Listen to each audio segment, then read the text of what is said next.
ಮಾಧ್ಯಮದ ಸ್ನೇಹಿತರೆ, ಪ್ರಮುಖವಾಗಿ ಹೊಸ ವರ್ಷ ಬರ್ತಾ ಇದೆ.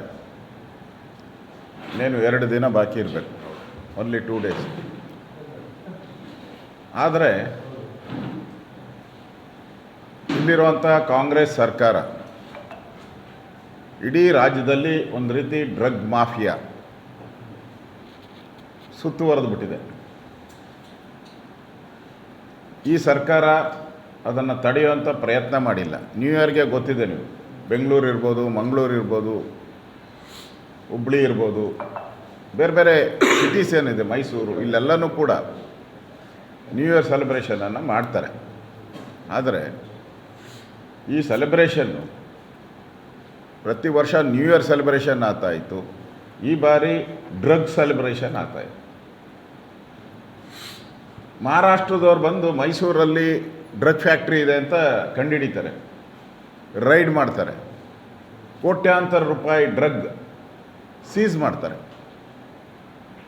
ನಮ್ಮ ಪೊಲೀಸರಿಗೆ, ಇಲ್ಲೇ ಇರೋ ಮಹಾರಾಷ್ಟ್ರದ ಪೊಲೀಸವ್ರಿಗೆ ಇಲ್ಲಿರೋ ಫ್ಯಾಕ್ಟ್ರಿ ಗೊತ್ತಾಗುತ್ತೆ. ನಮ್ಮ ಕಣ್ಣು ಮುಂದೆ ಇರೋವಂಥ ಫ್ಯಾಕ್ಟ್ರಿ ನಮ್ಮ ಸರ್ಕಾರಕ್ಕೆ ಯಾಕೆ ಗೊತ್ತಾಗಲ್ಲ? ಇದಕ್ಕಿಂತ ಅವಮಾನದ ಸಂಗತಿ ಏನಿದೆ? ಈಗ ಮೊನ್ನೆ ಬೆಂಗಳೂರಿನ ಹೊರವಲಯದಲ್ಲಿ 4-5 ಡ್ರಗ್ ಫ್ಯಾಕ್ಟ್ರಿಗಳನ್ನು ಸಿಕ್ಕಿದೆ. ಅದನ್ನು ಕೂಡ ಮಹಾರಾಷ್ಟ್ರದಿಂದ ಬಂದಂಥ ಪೊಲೀಸರು ಅದನ್ನು ಸೀಸ್ ಮಾಡಿದ್ದಾರೆ, ವಶಪಡಿಸ್ಕೊಂಡಿದ್ದಾರೆ. ಇಷ್ಟಾದ ಮೇಲೂ ಕೂಡ ರಾಜ್ಯ ಸರ್ಕಾರ, ಗೃಹ ಮಂತ್ರಿಗಳು ನಿನ್ನೆ ಪತ್ರಿಕಾ ಸ್ಟೇಟ್ಮೆಂಟನ್ನು ಕೊಟ್ಟಿದ್ದಾರೆ, ಪ್ರೆಸ್ ಮೀಟ್ ಮಾಡಿದ್ದಾರೆ. ಏನು ಅಂತ ಹೇಳಿದ್ರೆ, ಅವ್ರು ಬಂದ್ರಂತೆ, ಇವ್ರ ಸಹಕಾರದಿಂದ ಹಿಡಿದ್ರಂತೆ. ಜ್ಞಾನ ಬೇಡ, ನಾಚಿಕೆ ಆಗ್ಬೇಕು ಸರ್ಕಾರಕ್ಕೆ, ಮಾನ ಮರ್ಯಾದೆ ಇದೆಯಾ ಸರ್ಕಾರಕ್ಕೆ? ನಿಮ್ಗೆ ಯಾಕ್ರಿ ಸಿಕ್ಕಿಲ್ಲ ಆ ಇನ್ಫಾರ್ಮೇಷನ್ನು? ಸತ್ತೋಗಿದೆಯಾ ಇಂಟೆಲಿಜೆನ್ಸಿ ಕರ್ನಾಟಕದಲ್ಲಿ? ಕಾನೂನು ಸುವ್ಯವಸ್ಥೆ ಇದೆಯಾ ನಿಮ್ಮಲ್ಲಿ? ಅವ್ರು ಬಂದು ನಿಮ್ಮನ್ನು ಸಹಾಯ ತಗೊಂಡು, ಅದು ರೂಲ್, ಅದು ಡೈರೆಕ್ಟಾಗಿ ರೈಡ್ ಮಾಡೋಂಗಿದ್ರೆ ಅಲ್ಲಿಂದಾನೇ ಪೊಲೀಸ್ ಕರ್ಕೊಂಬಂದು 100 ಜನ ರೈಡ್ ಮಾಡ್ತಾಯಿದ್ರು. ಆದರೆ ಕಾನೂನಿಲ್ಲ ನಮ್ಮಲ್ಲಿ. ಯಾವುದೇ ರಾಜ್ಯದಲ್ಲಿ ಆ ಪೊಲೀಸರ ಇನ್ಫಾರ್ಮೇಷನ್ ಮಾಡಿ ಆಮೇಲೆ ರೈಡ್ ಮಾಡಬೇಕು, ಅದು ಕಾನೂನು. ಅಷ್ಟು ಕಾಮನ್ ಸೆನ್ಸ್ ಇಲ್ವ ಇವ್ರಿಗೆ? ಅದು ಕಾನೂನು ರೀ. ಕಾನೂನು ಇರೋದಕ್ಕೆ ಅವರು ಲೋಕಲ್ ಪೊಲೀಸ್ಗೆ ಕೇಳಿದ್ದಾರೆ ಅಷ್ಟೇ. ಇಲ್ಲ ಅಂದಿದ್ರೆ ಅಲ್ಲಿಂದನೇ ಬರ್ತಾಯಿದ್ರು. ಅಂದರೆ ಈ ಸರ್ಕಾರ ಬೇಜವಾಬ್ದಾರಿ. ಡ್ರಗ್ ಫ್ಯಾಕ್ಟ್ರಿ ಪತ್ತೆ ಆದ್ರೂ ಕೂಡ ನಮ್ಮ ಪೊಲೀಸರ ಸಹಕಾರ. ಇವತ್ತು ಮಂಗಳೂರು ಒಂದರಲ್ಲೇ ಸುಮಾರು 130ಕ್ಕೂ ಹೆಚ್ಚು ಡ್ರಗ್ ಪ್ಲೆಡ್ಡರ್ಸ್ ಏನಿದ್ದಾರೆ, ಮಾಫಿಯಾ ಏನಿದೆ, ಜೈಲುಗಳಲ್ಲಿದ್ದಾರೆ. ಬೆಂಗಳೂರು ಜೈಲಂತೂ ನೀವು ಬಿಟ್ಬಿಡಿ. ಇದು ಯಾವ ರೆಸಾರ್ಟು? ನಮ್ಮ ಮಂಥನ್ ರೆಸಾರ್ಟ್. ಇದು ಈ ಜೈಲುಗಳಲ್ಲೆಲ್ಲ ಈಗ ನಿಮ್ಗೇನು ಬೇಕು ಎಲ್ಲ ಸಿಗುತ್ತೆ ಅಲ್ಲಿ, 5 ಸ್ಟಾರ್ ಫೆಸಿಲಿಟಿ. ಬೆಂಗಳೂರು ಜೈಲುಗಳಲ್ಲಿ, ಮಂಗಳೂರು ಜೈಲುಗಳಲ್ಲಿ ನಿಮ್ಗೇನು ಬೇಕು? ಡ್ರಗ್ ಬೇಕಾ, ಅಫೀಮ್ ಬೇಕಾ, ಗಾಂಜಾ ಬೇಕಾ,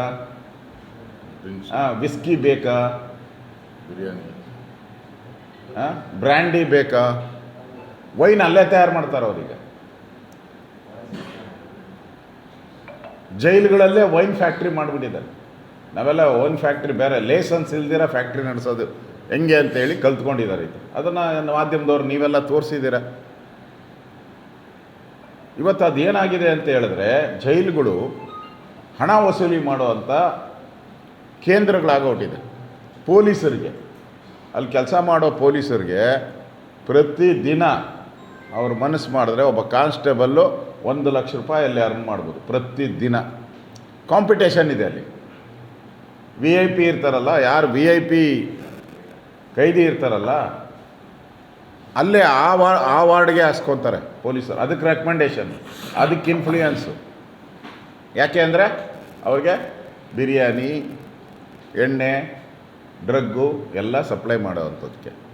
ಇದು ಇವತ್ತಿನ ಪರಿಸ್ಥಿತಿ. ಒಂಥರ ಸತ್ತೋಗ್ಬಿಟ್ಟಿದೆ. ಹೋಮ್ ಮಿನಿಸ್ಟರ್ ಅನ್ನೋರು ಕಾಣೆ ಆಗೋಗ್ಬಿಟ್ಟಿದ್ದಾರೆ. ಏನು ಕೇಳಿದ್ರು ತಾವೇ ಹೇಳಿದ್ದೀರಲ್ಲ, ನೋಡೋಣ, ವರದಿ ಬಂದಿಲ್ಲ, ಗೊತ್ತಿಲ್ಲ, ಕಾಮನ್ ಇದು. ಇನ್ನು ಸಿದ್ದರಾಮಯ್ಯನವರು ಅದೇನು ಅವರ ಕುರ್ಚಿ ಜಗಳದಲ್ಲಿ ಅವ್ರಿಗೆ ರಿಟೈನ್ ಆದರೆ ಸಾಕಾಗ್ಬಿಟ್ಟೈತೆ. ಕಳೆದ 1 ವರ್ಷದಿಂದ ಪ್ರತಿದಿನ ಮಾಧ್ಯಮದವರು ತೋರಿಸಿ ಜನಕ್ಕೂ ಬೇಜಾರಾಗ್ಬಿಟ್ಟಿದೆ. ಯಾರು ಮುಖ್ಯಮಂತ್ರಿ ಅನ್ನೋದು ಜನಕ್ಕೂ ಬೇಜಾರಾಗ್ಬಿಟ್ಟಿದೆ. ಏನಪ್ಪ ಒಂದಿನ ಡಿ ಕೆ ಅಂತಾರೆ, ಒಂದಿನ ಈ ಜ್ಯೋತಿಷ್ಯ ಇರ್ತಾರಲ್ಲ ಗಿಣಿಶಾಸ್ತ್ರ, ಆ ಗಿಣಿಶಾಸ್ತ್ರದ ಸರ್ಕಾರ ಇದು. ಗಿಣಿಶಾಸ್ತ್ರ ಹೇಳ್ತೈತಲ್ಲ, ಅದು ಒಂದಿನ ಒಂದು ಹೇಳುತ್ತೆ, ಒಂದು ತೆಗಿಯುತ್ತೆ, ಇನ್ನೊಂದು ದಿನ ಇನ್ನೊಂದು ತೆಗಿಯುತ್ತೆ. ಒಂದಿನ ಡಿ ಕೆ ಶಿವಕುಮಾರ್ ತೆಗೆದ್ರೆ ಇನ್ನೊಂದು ದಿನ ಸಿದ್ದರಾಮಯ್ಯ ತೆಗಿಯುತ್ತೆ, ಇನ್ನೊಂದು ದಿನ ಪರಮೇಶ್ವರ್, ಇನ್ನೊಂದು ದಿನ ಜಾರಕಿಹೊಳಿ. ಮೂಲೆಗಳಲ್ಲೇ ಎದ್ದುಬಿಟ್ಟಿದ್ದಾರೆ ಕಾಂಗ್ರೆಸ್ ಎಮ್ ಎಲ್ ಎಗಳು. ನಾನು ಯಾಕೆ ಆಗಬಾರ್ದು ಚೀಫ್ ಮಿನಿಸ್ಟ್ರು ಅಂತ. ಆ ಪರಿಸ್ಥಿತಿ ಇವತ್ತು ಇದೆ. ಅವರು ಸರ್ಕಾರ ಏನಾದರೂ ಹಾಳಾಗೋಗಲಿ, ಅವರು ಅಧಿಕಾರ ಹಂಚಿಕೆಯಲ್ಲಿ ಅವರು ಕೇಂದ್ರದ ನಾಯಕರು ಏನಾಗಿದ್ದಾರೆ, ಒಂದು ರೀತಿ ಕೇಂದ್ರದ ಕಾಂಗ್ರೆಸ್ ಹೈಕಮಾಂಡ್ ಒಂದು ಸತ್ತ ಹೈಕಮಾಂಡ್ ಆಗ್ಬಿಟ್ಟಿದೆ. ಖರ್ಗೆ ಕೇಳಿದ್ರೆ ರಾಷ್ಟ್ರೀಯ ಅಧ್ಯಕ್ಷರು ಅವ್ರು ತೀರ್ಮಾನ ತೆಗೆದುಕೋಬೇಕು, ನಂದೇನೂ ಇಲ್ಲ, ಇಲ್ಲಿ ಎಲ್ಲ ರಾಹುಲ್ ಗಾಂಧಿ ತೀರ್ಮಾನ ತೆಗೆದುಕೊತಾರೆ. ರಾಹುಲ್ ಗಾಂಧಿ ಅದೇನು ಹೇಳ್ತಾರಲ್ಲ, ಟಕ್ಕ ಬಿಟ್ಟರೆ ಸಿಕ್ಕ ಅಂತ. ಯಾವಾಗ ನೋಡಿದ್ರು ಫಾರಿನ್ನು ವಿದೇಶಕ್ಕೆ ಹೋಗೋದು, ಅಲ್ಲಿನ ಭಾರತನ ಬೈಯೋದು. ಭಾರತ ಸರಿ ಇಲ್ಲ, ಭಾರತದಲ್ಲಿ ಕಾನೂನು ಸರಿ ಇಲ್ಲ. ಇವ್ರ ಅಪ್ಪ ಇದ್ದಾಗ ಸರಿ ಇತ್ತಾ?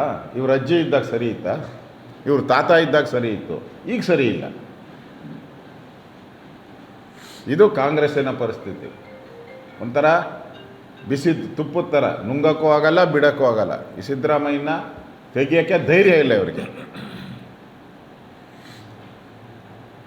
ಡಿ ಕೆ ಶಿವಕುಮಾರ್ಗೆ ಏನು ಮಾತು ಕೊಟ್ಟಿದ್ರ ಅದನ್ನು ಆದರೂ ವ್ಯಕ್ತ ಮಾಡಿ.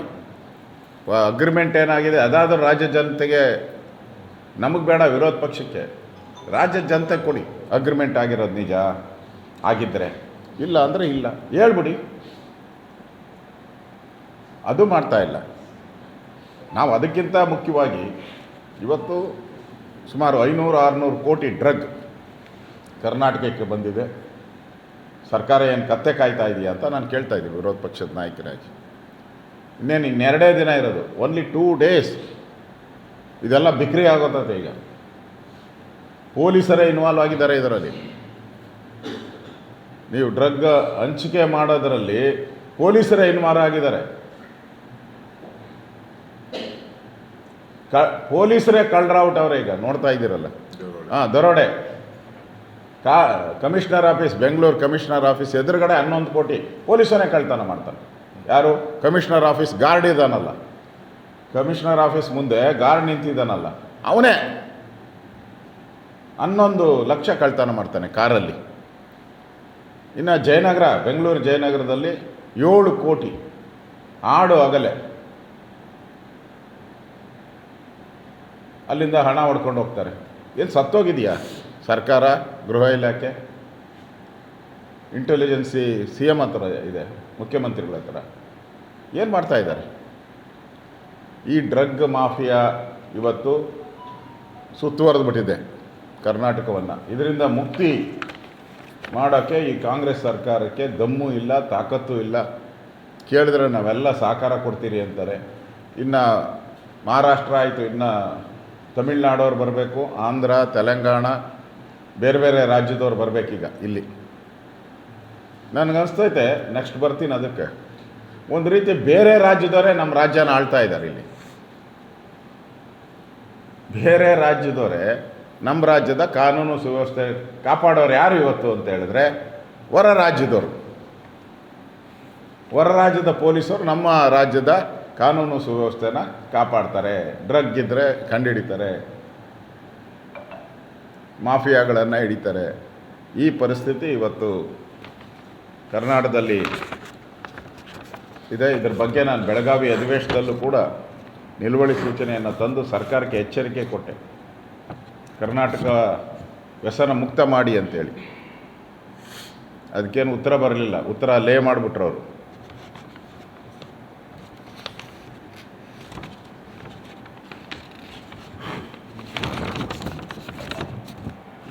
ಇನ್ನು ಎರಡನೇದು ಪ್ರಮುಖವಾಗಿ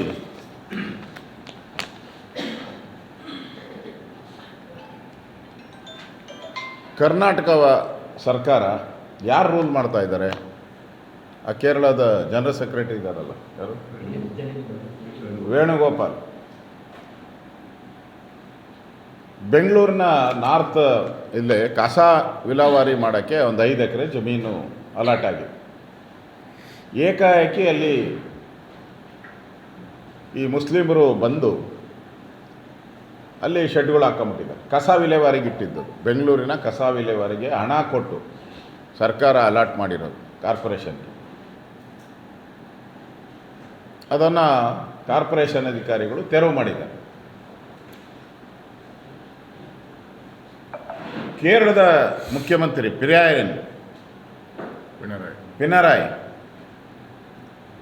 ಪಿನರಾಯಿ ಟ್ವೀಟ್ ಮಾಡ್ತಾರೆ, ಅನ್ಯಾಯ ಮಾಡ್ತಾ ಇದ್ದಾರೆ ಮುಸ್ಲಿಮರಿಗೆ ಅಲ್ಲಿ, ಅದು ಹಾಳಾಗೋಯ್ತು. ಏನೋ ಟ್ವೀಟ್ ಮಾಡಿದ್ದಾನೆ, ಜ್ಞಾನ ಇರಲಿಲ್ಲ, ಬುದ್ಧಿ ಇಲ್ಲ, ಮುಖ್ಯಮಂತ್ರಿಯಾಗಿ ಅವ್ರಿಗೇನೋ ಜ್ಞಾನ ತಪ್ಪಿರಬೇಕು, ಮಾಡಿದ್ದಾರೆ ಅಂತ. ಈಗ ನಿಯೋಗ ಬಂದ್ಬಿಟ್ಟಿದೆ ಅಲ್ಲಿನ ಕರ್ನಾಟಕ. ನಿನ್ನೆ ಬಂದಿದೆ. ಅಲ್ಲಿನ ಒಬ್ಬ ರಾಜ್ಯಸಭಾ ಸದಸ್ಯ, ಅಲ್ಲಿನ ಒಬ್ಬ MLA ನಿಯೋಗ ಬಂದು ಇಲ್ಲಿ ಪರಿಸ್ಥಿತಿ ಸರಿ ಇಲ್ಲ ಅಂತೇಳಿ ನಾಚಿಕೆ ಆಗಲ್ವ ನಿಮ್ಮ ಸರ್ಕಾರಕ್ಕೆ? ಹೆಂಗ್ರಿ ಬಿಟ್ರಿ ಅವ್ರನ್ನ? ಕರ್ನಾಟಕದ ನೆಲ ಜಲದ ಬಗ್ಗೆ ಗೌರವ ಇಲ್ಲ ಈ ಸರ್ಕಾರಕ್ಕೆ? ದಮ್ಮಿಲ್ವ ನಿಮಗೆ? ತಾಕತ್ತಿಲ್ವಾ? ಆ ಬಿಜಾಪುರದಲ್ಲಿ ಒಬ್ಬ ಸ್ವಾಮೀಜಿ, ಮಹಾರಾಷ್ಟ್ರದಿಂದ ಸ್ವಾಮೀಜಿ ಒಬ್ಬರು ಭಾಷಣ ಮಾಡೋಕ್ಕೆ ಬರ್ತಾರೆ ಅಂದರೆ ಏನು ಕೋರ್ಟ್ಗಳಿಗೆ ಹೋಗಿದ್ದೆ, ಲೋಯರ್ ಕೋರ್ಟು, ಹೈಕೋರ್ಟು, ಅವ್ರು ಬರಬಾರ್ದು ಅಂತ ಸ್ಟೇ ತಗೊಂಬಂದ್ರಿ. ಜಿಲ್ಲಾಧಿಕಾರಿ ಏನವ್ರಿಗೆ ಬ್ಯಾರಿಕೇಡು, ರಸ್ತೆಯಲ್ಲೂ ಬ್ಯಾರಿಕೇಡ್ಗಳು ಹಾಕ್ಬಿಟ್ಟು ಪೊಲೀಸವ್ರನ್ನ ಗನ್ನಿಟ್ಕೊಂಡು ನಿಲ್ಸಿದ್ರಿ. ಇವ್ರಿಗೆ ಯಾಕೆ ನಿಲ್ಸಿಲ್ಲ? ಇವ್ರಿಗೆ ಹೆಂಗೆ ಬಂದರು ಇವರು? ಯಾಕೆ ಬಂದರು? ಹೆಂಗೆ ಒಳಗಡೆ ಬಿಟ್ರಿ ಪರ್ಮಿಷನ್ ಇವ್ರನ್ನ? ನಾಚಿಕೆ ಆಗೋಲ್ಲ? ನಮ್ಮ ನೆಲನ ಬಂದ್ಬಿಟ್ಟು ಅವರು ಕಾಮೆಂಟ್ ಮಾಡ್ತಾರೆ. ಅವರ್ಯಾರೋ ಕಾಂಗ್ರೆಸ್ನ ಹೈಕಮಾಂಡ್ ವೇಣುಗೋಪಾಲ್ ವರದಿ ಕೇಳ್ತಾರೆ. ಇದನ್ನು ನಾಚಿಕೆ ಆಗಲ್ಲ? ಅಂದರೆ ಅಂದರೆ ಈ ಕೇರಳ ಸರ್ಕಾರ ಕರ್ನಾಟಕವನ್ನು ರೂಲ್ ಮಾಡ್ತಾ ಇದೆಯಾ? ಕರ್ನಾಟಕದ ಜಮೀನುಗಳ ಮೇಲೆ ಕೇರಳ ಸರ್ಕಾರದ ಅಧಿಕಾರ ಇದೆಯಾ? ಕೊಟ್ಟವ್ರು ಯಾರು? ಈಗಾಗಲೇ ಆನೆ ತುಳಿತ ಆದಾಗ ನೀವು 25 ಲಕ್ಷ ಕಳಿಸ್ತೀರಿ, ಅಲ್ಲಿ ಮನೆ ಕಟ್ಟೋಕ್ಕೆ 10 ಕೋಟಿ ಕಳಿಸ್ತೀರಿ. ನಮ್ಮ ಟ್ಯಾಕ್ಸ್ ದುಡ್ಡು, ನಮ್ಮ ಬಡವರ ಟ್ಯಾಕ್ಸ್ ದುಡ್ಡು ಕರ್ನಾಟಕದ ಕೊಟ್ರಿ. ಇಲ್ಲಿ ಈಗ ನೋಡಿದ್ರೆ ನೆಲನೇ ಕೊಡ್ತಾ ಇದ್ದೀರಲ್ಲ. ಅವ್ರು ಬಂದು ಕಾಮೆಂಟ್ ಮಾಡ್ತಾ ಇದ್ದಾರೆ, ಇಲ್ಲಿ ಬಂದು ಪ್ರೆಸ್ ಮೀಟ್ ಮಾಡ್ತಾರೆ. ಈ ಸರ್ಕಾರಕ್ಕೆ ಮಾನ ಮರ್ಯಾದೆ ಏನಾನ ಇದೆಯಾ? ಇದು ಯಾರಾದರೂ ಹಿಂಗೆ ಬಿಡ್ತಾರ? ತಡಿಬೇಕಾಗಿತ್ತಲ್ಲ. ಅಲ್ಲಿ ಮುಖ್ಯಮಂತ್ರಿ ಅದೇ ಗೊಂದಲ. ಮುಖ್ಯಮಂತ್ರಿ ಒಂದು ಸ್ಟೇಟ್ಮೆಂಟು, ಉಪಮುಖ್ಯಮಂತ್ರಿ ಒಂದು ಸ್ಟೇಟ್ಮೆಂಟು. ಉಪಮುಖ್ಯಮಂತ್ರಿ ಹೇಳ್ತಾರೆ ಇದು ನಮ್ಮ ನೆಲ, ಇದು ಕಾರ್ಪೊರೇಷನ್ದು, ಇದು ಅಕ್ರಮವಾಗಿ ಹಾಕ್ಕೊಂಡಿದ್ದಾರೆ. ಕಾನೂನೇ ಇದೆ. ಅಕ್ರಮ ಯಾರಿದ್ದಾರೆ ಅವ್ರು ತೆಗೆದಾಕಕ್ಕೆ ಕರ್ನಾಟಕದಲ್ಲಿ ಕಾನೂನೇ ಮಾಡಿಬಿಟ್ಟಿದ್ದೀರಿ ನಾವು, ಯಾರೇ ಇರಲಿ. ತೆಗೆದಿದ್ದು ಕರೆಕ್ಟು, ನಾನು ವರದಿ ಕೊಡ್ತೀನಿ ಅಂತ ಹೇಳ್ತಾರೆ. ಆ ಬುದ್ಧಿ ಇಲ್ದವ್ರು ವರದಿ ಹೆಂಗ್ರಿ ಕೇಳ್ತಾರೆ? ಈ ವರದಿ ಕೇಳಬೇಕಾ? ಕೇಂದ್ರದ ಕಾಂಗ್ರೆಸ್ ನಾಯಕರು ಯಾವುದೊಂದು ವರದಿ ಕೇಳಬೇಕು? ಏನೋ ಫ್ಲಡ್ ಆದರೆ, ಬರ ಬಂದರೆ ಇಂಥದ್ದಕ್ಕೆ ವರದಿ ಕೇಳ್ಬೋದು. ಅಂಥದ್ದು ವರದಿನೇ ಕೇಳಿಲ್ಲ ಕಾಂಗ್ರೆಸ್ ಅವರು ಇದುವರೆಗೂ. ಇಲ್ಲಿ ಯಾರೋ ಮುಸ್ಲಿಮರಿಗೆ ಮನೆ ಹೊಡೆದಾಕಿದ್ದಾರೆ ಅಂತ ಹೇಳ್ಬಿಟ್ಟು ಅಕ್ರಮವಾಗಿ ವಲಸೆ ಬಂದಿದ್ದು. ಹೌದು, ನಾನು ಹೇಳ್ತಾ ಇದ್ದೀನಿ, ಇವ್ರು ಯಾರು ಬಂದಿರೋರು? ಯಾರು ಇವರು ವಲಸೆ ಬಂದಿರೋರು? ಮುಖ್ಯಮಂತ್ರಿನೇ ಹೇಳಿದ್ದಾರೆ ಇವರು ನಮ್ಮವರಲ್ಲ ಅಂತ ಹೇಳಿದ್ದಾರೆ. ಮುಖ್ಯಮಂತ್ರಿ ಅವ್ರ ಸ್ಟೇಟ್ಮೆಂಟಲ್ಲೇ ಹೇಳಿದ್ದಾರೆ, ನೀವು ಅದನ್ನು ಎಲೆಕ್ಟ್ರಾನಿಕ್ ಮೀಡಿಯಾ, ಪ್ರಿಂಟ್ ಮೀಡಿಯಾ ಬಿತ್ತರ ಮಾಡಿದ್ದೀರ, ಅವರು ಬೇರೆಯವರು ಅಂತೇಳಿ. ಯಾರು ಬಾಂಗ್ಲಾದೇಶದಿಂದ ಬಂದವರ, ಪಾಕಿಸ್ತಾನದಿಂದ ಬಂದವರ? ಇವ್ರ ಪರವಾಗಿ ಅವ್ರು ಯಾಕೆ ಕೇರಳದವ್ರು ಬ್ಯಾಟಿಂಗ್ ಮಾಡ್ತಾ ಇದ್ದಾರೆ? ಅವ್ರ ಪ್ರೀತಿ ಇದ್ದರೆ ಕರ್ಕೊಂಡೋಗಿ ಕೇರಳದಲ್ಲಿ ಅವ್ರಿಗೆ ದೊಡ್ಡ ದೊಡ್ಡ ಬಂಗ್ಲೆ ಕಟ್ಕೊಳ್ರಿ. ನೀವ್ಯಾರು? ಕರ್ನಾಟಕದ ನೆಲ ಕೇಳೋಕ್ಕೆ ನಿಮ್ಗೇನು ಅಧಿಕಾರ ಇದೆ?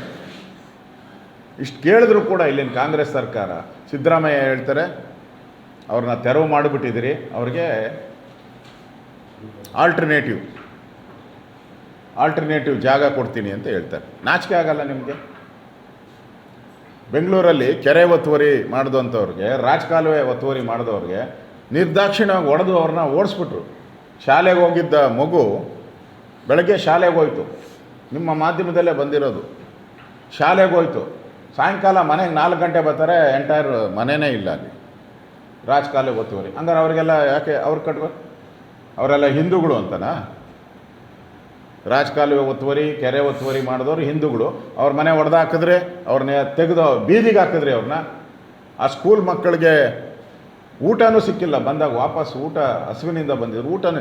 ಅವ್ರ ಬಗ್ಗೆ ನಿಮ್ಮ ಕಾಳಜಿ ಇಲ್ಲ ಸಿದ್ದರಾಮಯ್ಯ. ಇವ್ರಿಗೆ ಬೇರೆ ವ್ಯವಸ್ಥೆ ಮಾಡ್ತೀರಿ ಅಂತ ಹೇಳ್ತೀರಲ್ಲ, ಇದು ಡಬಲ್ ಸ್ಟ್ಯಾಂಡರ್ಡ್ ಅಲ್ವಾ ನಿಮ್ಮದು? ಉಪಮುಖ್ಯಮಂತ್ರಿ ನಾವು ಮಾಡಿ ಸರಿ ತೆರವುಗೊಳಿಸಿದ್ದೀರಿ ಅಂತಾರೆ, ಮುಖ್ಯಮಂತ್ರಿ ಅವ್ರಿಗೆಲ್ಲ ಆಲ್ಟರ್ನೇಟಿವ್ ಜಾಗ ಕೊಡ್ತೀನಿ ಅಂತಾರೆ.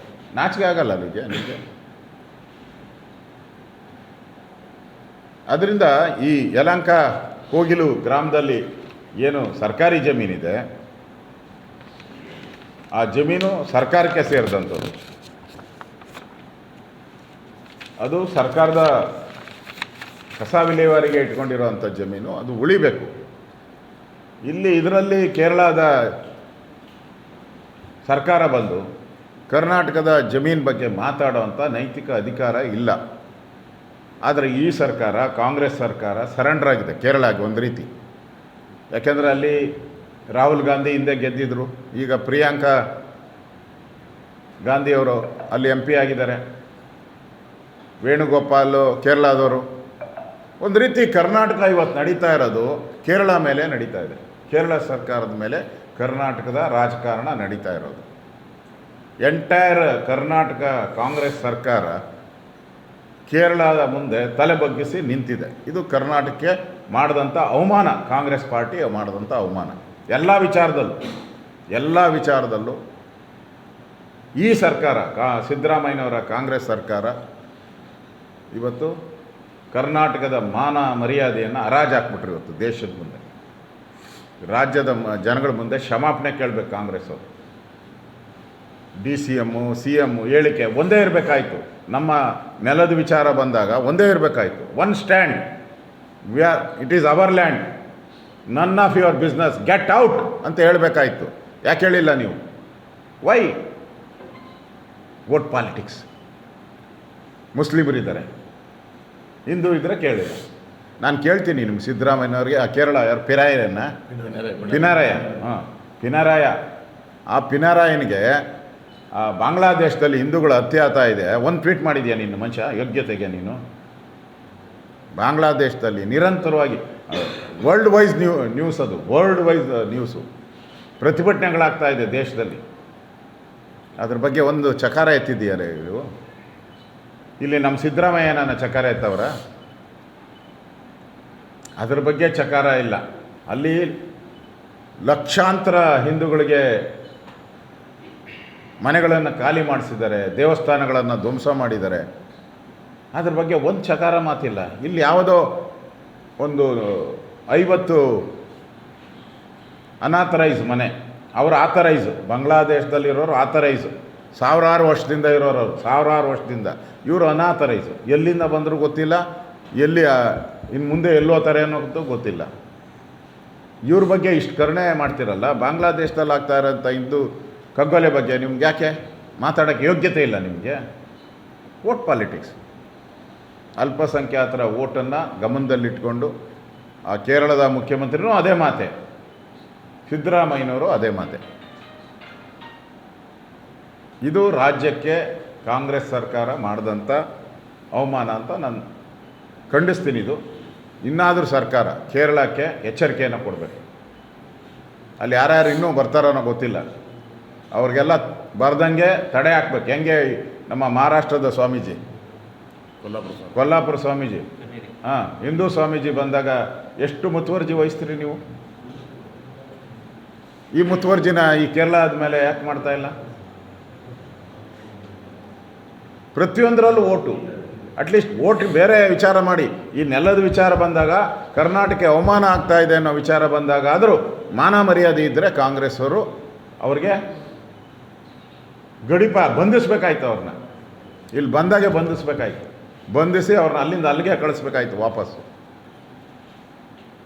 ಅವ್ರ ಮೇಲೆ ನಾನು ಸರ್ಕಾರಕ್ಕೆ ಆಗ್ರಹ ಮಾಡ್ತಾ ಇದ್ದೀನಿ, ಯಾರು ಬಂದು ಇಲ್ಲಿ ಅಕ್ರಮ ಹೇಳಿಕೆಗಳನ್ನು ಕೊಟ್ಟಿದ್ದಾರೆ, ರಾಜ್ಯದ ನೆಲದ ಬಗ್ಗೆ